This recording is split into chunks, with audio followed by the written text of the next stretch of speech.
அன்பார்ந்தவர்களே, இன்று நம் ஆண்டவர் இயேசு உயிர்த்து எழுந்த நாள். ஆகிய உங்கள் அனைவருக்கும் அன்பான திருநாள் வாழ்த்துக்களை தெரிவிக்கிறேன்.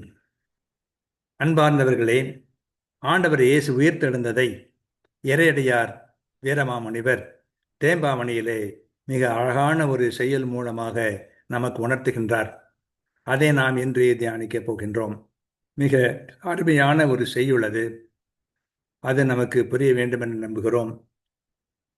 கனை விளை கதம் இல கதம் அலி பல பகை இல காதலில் ஆர்வம் அழிந்து பெருக வினைவிளை நசையில நசைவிளை செயிரில மேவிய மேதை அனந்தம் இலக சினைவிளை எழுவியல அழிவியல ஒளிவியல சீரிய யோகம் ஒருங்கி விளைய புனை விளை நலம் உரி உலகு இயல நிகர் இல பூதலம் மீதில் எழுந்தது இறையே என்று புத்தான படலத்திலே ஆண்டவர் இயேசு எப்படி உயிர்த்தெழுந்தார் என்பதை இறையடியார் வீரமாமுனிவர் பெருமிதத்தோடு நமக்கு விளக்குகின்றார்.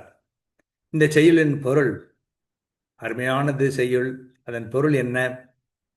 பேரொலி விளைவிக்கும் சினம் இல்லாமல், சினத்தால் வரும் பகை இல்லாமல், அன்பினால் ஆர்வமே மலிந்து பெருகவும், வினைகளை விளைவிக்கும் ஆசையில்லாமல், ஆசையால் விளையும் பாவம் இல்லாமல், தன்னில் பொருந்திய ஞானமே முடிவில்லாமல் விளங்கவும், கருவாக தோன்றும் இழிவில்லாமல், இனி அழிவும் இல்லாமல், ஒழிவும் இல்லாமல், சிறந்த செல்வமெல்லாம் ஒருங்கே கொண்டிருக்கவும், கோல புனைவினால் விளையும் அழகெல்லாம் ஒருங்கே பொருந்ததுமாக இவ்வுலகம் எழுச்சி கொள்ளுமாறு ஆண்டவன் நிகரற்றவனாய் இம்மணலுகளே உயிர்த்தெழுந்தான் என்று இதன் பொருள்.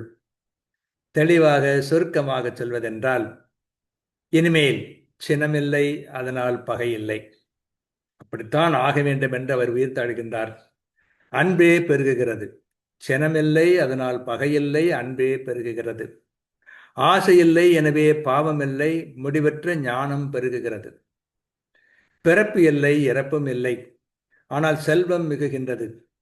எல்லா வகை அழகும் பொலிய உலகம் எழுச்சி பெறுகிறது. இவ்விளைவுகளை ஏற்படுத்த நிகரற்ற முறையிலே இறைமகன் உயிர்த்தெழுந்தார் என்பது இச்செயலுடைய பொருள். கனை விளை கதமில கதமலி பகையில காதலில் ஆர்வம் அழிந்து பெருக வினை விளை நசையில நசை விளை செயிரில மேவிய மேதை அனந்தமிலக சினை விளை இழிவில வழிவில ஒளிவில சீரிய யோக முருங்கி வினைய விளைய புனை விளை நலமுறி உலகழ நிகரில் பூதல மீது எழுந்தது இறையே என்று இதனை வீரமாமுனிவர் அழகாக சொல்வதை பார்க்கிறோம். ஆண்டவர் இயேசு உயிர்த்தெழுந்ததினால் எத்தகைய நல்ல விளைவுகள் உண்டாக வேண்டும் என்பதை காண்கிறோம். நாம் நம்முடைய முயற்சியினாலும் ஆண்டவருடைய அருளினாலும் பகையில்லாமல், ஆசையை அகற்றி பாவம் இல்லாமல், ஞானம் பெருகியவர்களாக உலகம் எழுச்சுறுமாறு நம்முடைய கிறிஸ்தவ வாழ்க்கை வாழும்போது உண்மையிலேயே ஆண்டவர் இயேசு உயிர்த்தெழுந்ததனுடைய சிறப்பு புலனாகும். வாழ்க.